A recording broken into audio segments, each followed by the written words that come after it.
Welcome to the Lord of the Rings Lorecast, the show that explores the background of Tolkien's amazing world from the very beginning.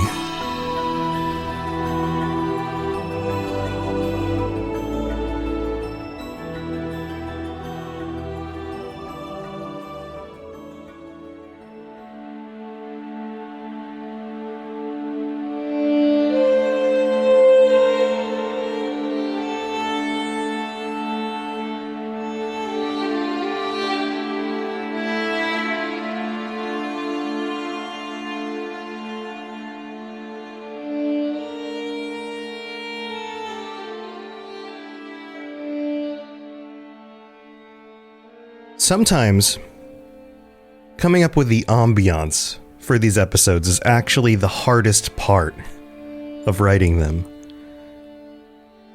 And so you may have been a little bit surprised to hear violins and this classical sounding music. But I think this might be the best ambiance to use to put you in the place of Numenor at the height of its splendor, of its glory. And that's what today's episode is about. The good times. Well, the good times until things aren't so good anymore. We've talked about it before. Human nature doesn't like to sit still. There's always a fence in somebody else's yard on the other side of the fence. And things always look better on the other side. But there are good things. Numenor does good in the world.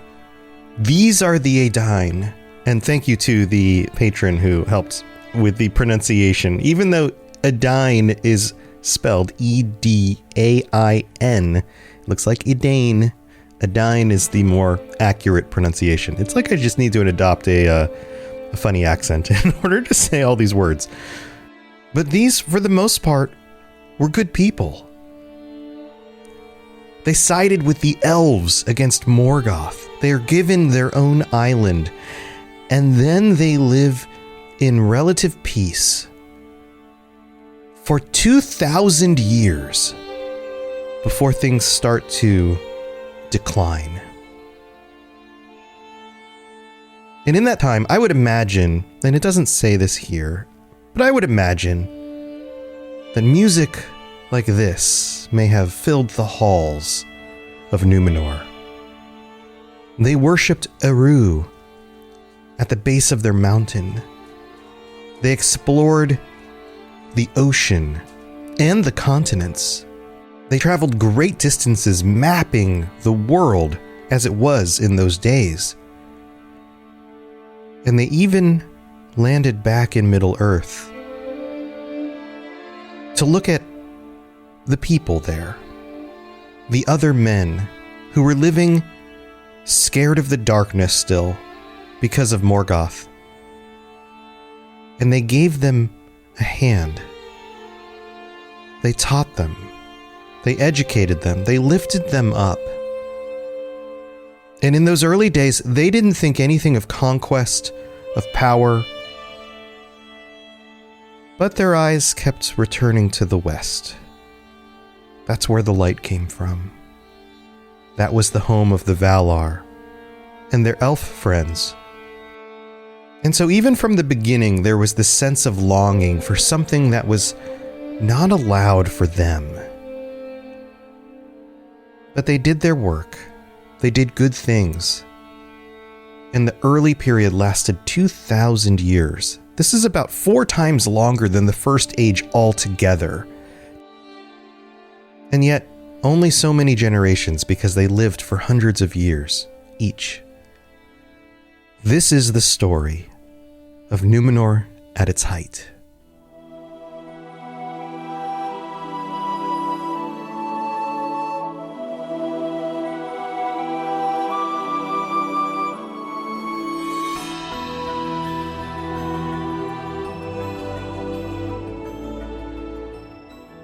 So if you recall, the Numenoreans were banned from traveling to the west. That was not the place for them. And we know the reason why. It's not because the Valar didn't want them there because they were being selfish. It's not because they thought this is just a place for elves, no men allowed. Not at all. It had nothing to do with that. Men were made differently than elves and Valar. The Holy Lands were not a place where they would even survive. And the Valar knew this. The elves knew this. And so they gave them the best thing possible that was close enough to where the West was, where they could be in connection with them. The elves could come visit. They would take their boats over. But the men could never go back and visit themselves. And that felt strange to them. And they started to wonder what they were missing out on. And they started to look at their friends and see that their friends didn't suffer death. So why would men have to? How is this a gift? And that seed is always there. But in the beginning, and for the first almost 2,000 years, that seed only grows very slowly. Because in the early days, the Numenoreans were content. They were given so much, a land of prosperity, long lives, plentiful food, the ability to pursue their own industries, the crafting of boats, the exploration of the world. And I love this passage in the Silmarillion. We're still in chapter 24. We're about halfway through. And it says here that the Dunedain came at times to the shores of the Great Lands, meaning the bulk of Middle-earth. And they took pity on the forsaken world of Middle-earth. And the lords of Numenor set foot again upon the western shores in the dark years of men. And none yet dared to withstand them. For most of the men of that age that sat under the shadow were now grown weak and fearful. And coming upon the Numenoreans taught them many things.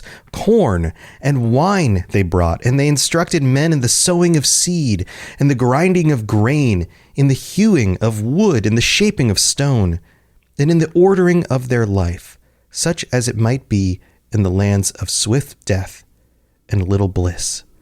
So the Middle Earth of this age, of the beginning of the Second Age, is still a dangerous place. The remnants of what Melkor had wrought are on the hearts of these people. They are still fearful. They are still... It's as if they are not even wise or proud enough of their own ability to lift themselves out of the dirt themselves. They've been beaten down so badly, and they're afraid of the dark still. And what's in the dark? There's still orcs out there and other creatures, and the world is still a dangerous place in Middle-earth. And the Numenoreans know this, and so they seek to lift them up. This specific detail here accounts for the origins of the other peoples of Middle-earth who aren't the direct descendants of the Numenoreans. So the people of Rohan, for example, or other peoples, the men of Bree, many of whom weren't actually descendants of Numenoreans. There's a variety of these men that we meet in The Hobbit and The Lord of the Rings who have been in Middle-earth, and they can trace their lineage back to people who never came from Numenor, who were not of the Edain. And yet they are beginning to be lifted up. They are given help by these Numenoreans. I like this next passage too. Then the men of Middle-earth were comforted, and here and there upon the western shores the houseless woods drew back, and men shook off the yoke of the offspring of Morgoth, and unlearned their terror of the dark, and they revered the memory of the tall sea kings.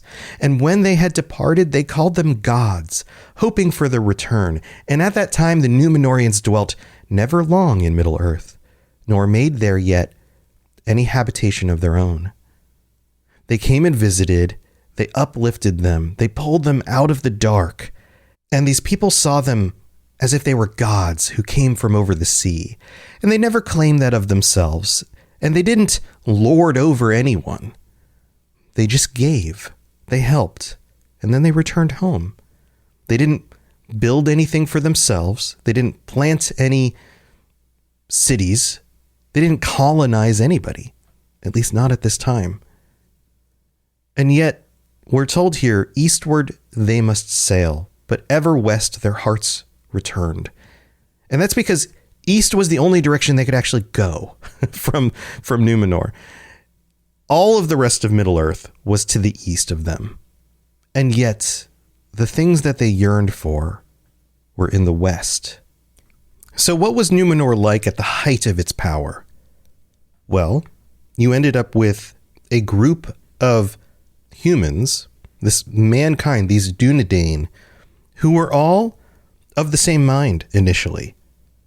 They were living in peace. They were sharing their abundance with other people. They were doing all of the right things. They were taking heed all of the wisdom that had been shared with them from the elves and from the Valar. They were utilizing their place in the world as this one safe place from the darkness, from the terrors that Morgoth unleashed upon the world. And we're using that to make the world a better place. And this is another one of those warning stories from Tolkien. This idea that even when we are at our best, even when everything is going right in the world, and as humans, we can all understand this. We've probably lived through times in our lives where everything seems like it's going great. You've got a good job, you've got a wonderful family, you have friends, you have enough money and things in order to get by without any want, without any real concerns about where things are going to come from or how you're going to feed yourself the next day or take care of your family. Maybe you've got extra time to enjoy extra activities on the weekends or go on vacations or whatever else. And yet there's still inside of us so many times a little voice that says, there has to be more. And so you seek out more. You contribute to your community. You volunteer. You help with other people. You donate that extra money that you have to causes.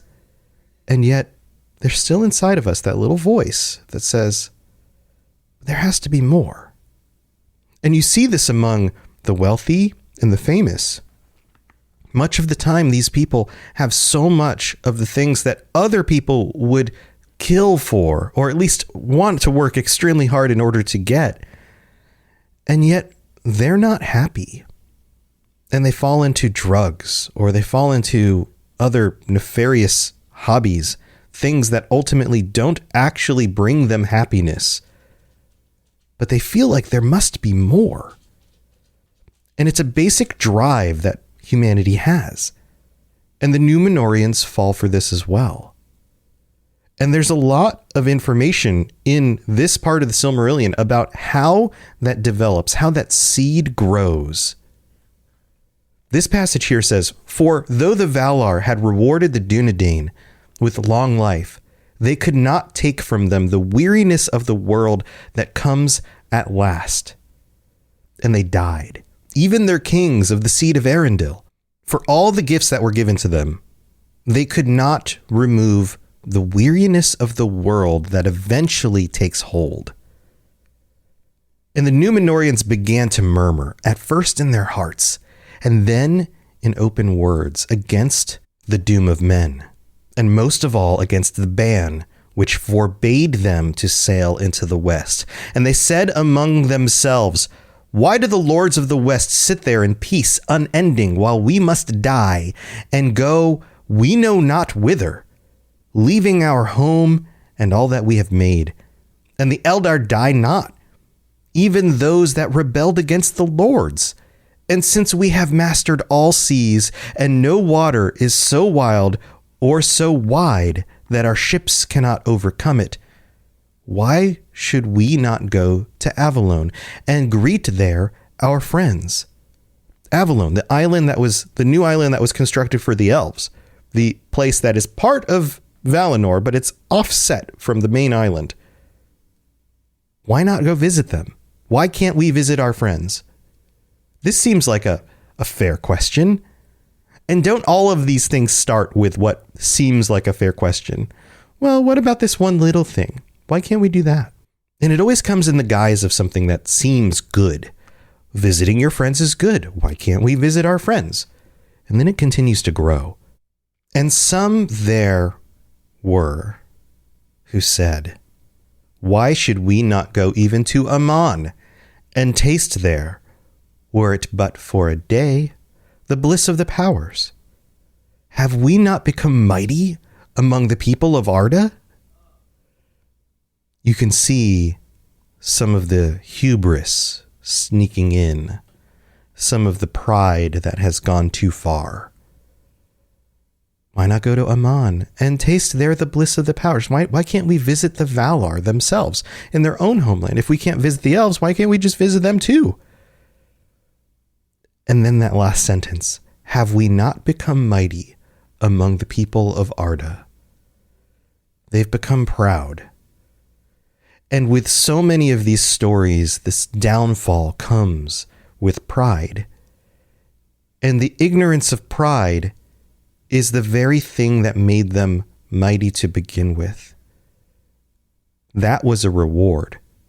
Initially, what made the Edain mighty was their drive, their intent to do the right things, to stand against Morgoth, the enemy, to stand with the elves, to be loyal, to be strong. And because of that, they were gifted something special. Long life, this peaceful island where they could live and thrive. And then generations go by, and they forget that that part of that was a gift. They are not mighty by themselves. They are mighty because they were gifted the ability to be so. And it's been said that ideas are like a virus. And this virus begins to spread across these wonderful people. And they start becoming more selfish, wondering why they can't have everything. And the elves hear about this, and they respond. But we're going to get to that after the mid-break, so don't go anywhere.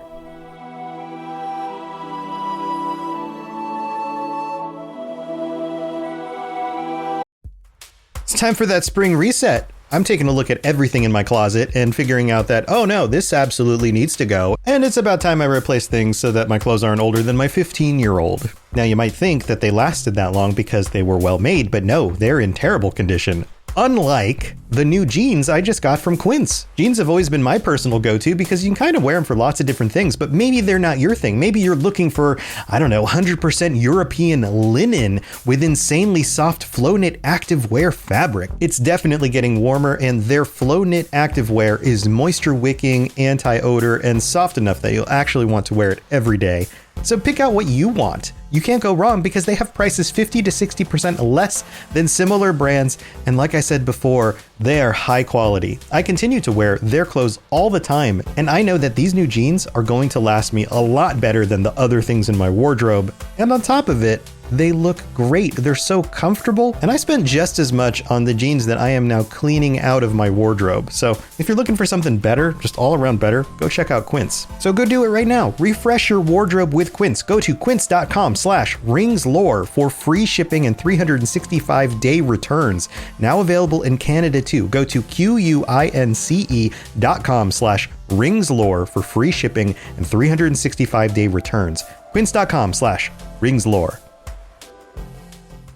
With so many options, why choose Arizona State University? For me, the only online option was ASU because of the quality. Their faculty was really involved with their students and care about your personal journey. The dedication to my personal development from my professors, that's been extremely valuable to me. Earn your degree from the nation's most innovative university. Online. That's a degree better. Explore more than 350 plus undergraduate, graduate, and certificate programs at asuonline.asu.edu.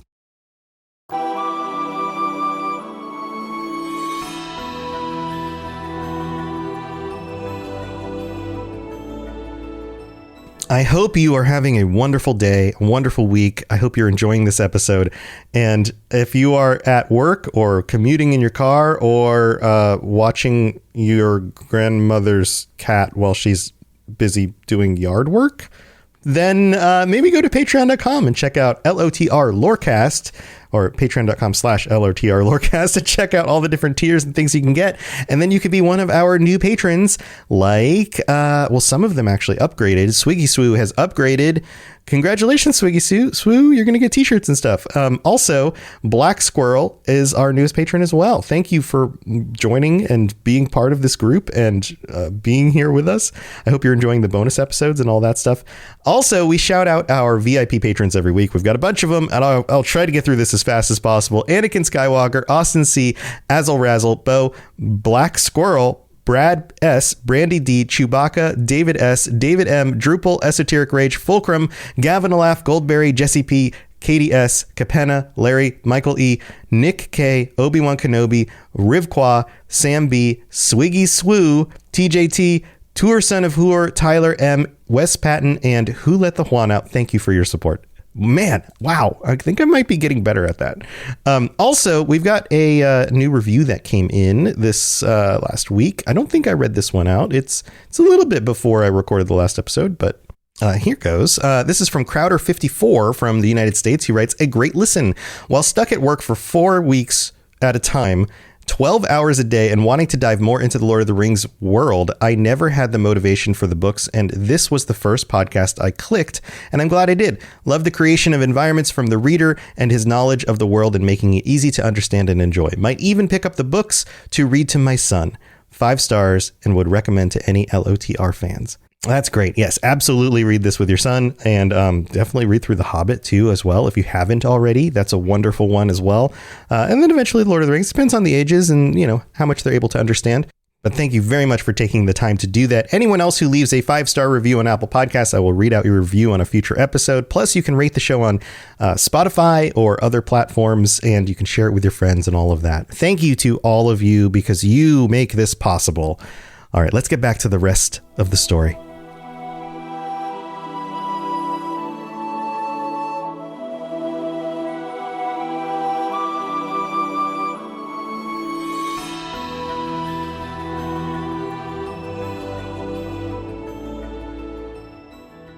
So the elves, they're elf friends, the ones who have been visiting Numenor from the west, traveling back and forth because they are allowed to do so, find out about these murmurings, that this mentality is now spreading among the population. And they know that this is not a good thing. And so they take this information to the Valar. The Eldar reported these words to the Valar, and Manwë was grieved, seeing a cloud gather on the noontide of Numenor. And he sent messengers to the Dunedain. So he actually does something about this. He sees that their mentality is shifting, that they're becoming very selfish and very self-important. And he sees the danger in that. It also kind of reminds you of Melkor, doesn't it? I'm so powerful. Why can't I have this also? Why can't I have the flame imperishable? I'm so powerful. I'm the best of the Ainur. Why can't that be mine? It's the same motif over again. And Manwë knows what that looks like. So he sends messengers to the Dunedain, to the Numenoreans. And it says they spoke earnestly to the king and to all that would listen concerning the fate and fashion of the world. And this is what they said. The doom of the world, one alone can change who made it. And were you so to voyage that, escaping all deceits and snares, you came indeed to Aman, the blessed realm, little would it profit you. For it is not the land of Manwë that makes its people deathless, but the deathless that dwell therein have hallowed the land. Let me read that again. It is not the land of Manwë that makes its people deathless. It's not the land itself that brings everlasting life. It's the deathless people, the Valar themselves, who dwell there, who live there, who have hallowed the land. The people who live there, the powers, the Valar, have made the land holy. It's not the holiness of the land that bestows everlasting life. It's the kinds of people who already have everlasting life who have made that land holy. It's a very clear distinction. So just by going there doesn't mean you will also become deathless. That's not how it works. And then it goes on and says, and there you would but wither and grow weary the sooner, as moths in a light too strong and steadfast. And this is exactly how it is described. This is exactly what happens to Frodo when he goes over. We learn this later on. I believe this was in the appendices. But this isn't a place for him to go and live forever. The ring bearers are not rewarded with that as a gift. It is a place for him to find healing. But he will be extinguished sooner. His life will go away sooner by going there, because he cannot sustain existing in such a holy place. But in that case, the reward for somebody like Frodo of removing the sickness that he was still feeling from the Morgul blade was better than missing some years of your life because your life would be shortened. So at least he could live in peace and comfort for the rest of his days. That's how this works. It doesn't bestow on you longer life. That will never happen. But this was not good enough for the Numenoreans. The king says, and does not Arundel my forefather live? Or is he not in the land of Aman? Like, what about Arundel? Like, I come from that line. He seems to live forever. How does that work? To which they answered, you know that he has a fate apart, and was adjudged to the firstborn who die not. Meaning, he chose the life of the elves because he had that choice. And so he went that route. You don't have that choice. You come from the line that chose the life of men. And the gift and doom of men is yours also, basically is what they're saying. It goes on and says, yet this also is his doom, that he can never return again to mortal lands. Whereas you and your people are not of the firstborn, but are mortal men as Iluvatar made you, evoking the name Iluvatar to remind them that this is something that was designed by a power well beyond them, with reasons that they may not ever understand, but it is still a gift. Yet it seems that you desire now to have the good of both kindreds. And the way that that says that right there really puts into perspective the greed in this desire. Well, one of these gifts is not enough. So you desire to have both? That's not something anybody was gifted. To sail to Valinor when you will, and to return when you please to your homes. That cannot be, nor can the Valar take away the gifts of the Iluvatar. The Eldar, you say, are unpunished, and even those who rebelled do not die. Yet that is to them neither reward nor punishment, but the fulfillment of their being. This for them was not a gift, and it's not a punishment either. It's just who they are. An analogy here would be basically like a dog does dog things because a dog is a dog. This is the same kind of thing. It's just who they are. Elves do elf things. Men do men things. You can't have both. You can't be a thing that you are not. It's as simple as that. And then the messengers go on, who I'm assuming are elves, but I'm not 100% sure because it doesn't say. But they go on and say, and you are punished for the rebellion of men, you say, in which you had small part. And so it is that you die. But that is not at first appointed for a punishment. This is not why you die, because men rebelled. Men were just designed to die. That's just part of the design. They all would have, even if men never rebelled. That's basically what they're saying. Thus you escape and leave the world and are not bound to it in hope or in weariness, which for us, therefore, should envy the others. Basically, you die and go somewhere else. You escape this world and you have something else there waiting for you. And maybe we should be envious of that for you because we don't get that. But yet, these are just different gifts. That's the point. But this was not enough for the Numenoreans, because they reply, why should we not envy the Valar, or even the least of the deathless? For of us is required a blind trust and a hope without assurance, knowing not what lies before us in a little while. And yet we also love the earth and would not lose it. Basically, how can we not envy you if what is expected of us is just faith that this is still a good thing, even though it seems like a bad thing? They've become very skeptical of that gift. And on top of it, they couch it in this love. We love the earth and would not lose it. We want to hold on to this. The earth was given to us as a gift as well. Can't we keep that? And then the messenger says something that's particularly interesting here.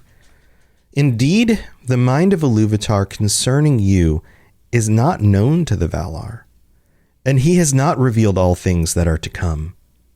But this we hold to be true, that your home is not here, neither in the land of Aman, nor anywhere within the circles of the world. And the doom of men, that they should not depart, was at first a gift of Iluvatar. It became a grief to those only because, coming under the shadow of Morgoth, it seemed to them that they were surrounded by a great darkness, of which they were afraid. This is an interesting point right here. They specifically detail that the reason why the gift of death appears to be scary is because Morgoth taught them to fear the darkness. The darkness includes that which is beyond the edges of the world, the unknown. Morgoth is the one that taught men to fear that, and that is still in their hearts. And some grew willful and proud and would not yield until life was reft from them. We who bear the ever-mounting burden of the years. Notice the way the elves put that. The ever-mounting burden of the years. Because the weight of the world grows on them over time. It's a weariness that they cannot escape. This theme comes up over and over again as well. We do not clearly understand this, but if the grief has returned to trouble you, as you say, then we fear that the shadow arises once more and grows again in your hearts. Therefore, though you be the Dunedain, fairest of men, who escaped from the shadow of old and fought valiantly against it, we say to you, beware, the will of Eru may not be gainsaid. And the Valar bid you earnest not to withhold the trust to which you are called, lest soon it become again a bond by which you are constrained. Basically, you're focusing on the wrong thing. Don't sweat this. Focus on what actually matters here.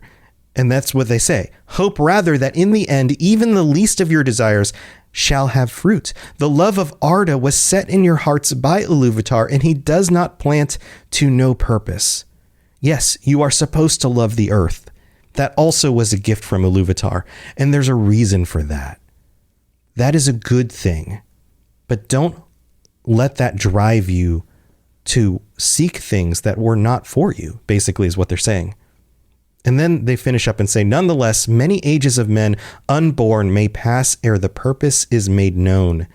And to you it will be revealed, and not to the Valar.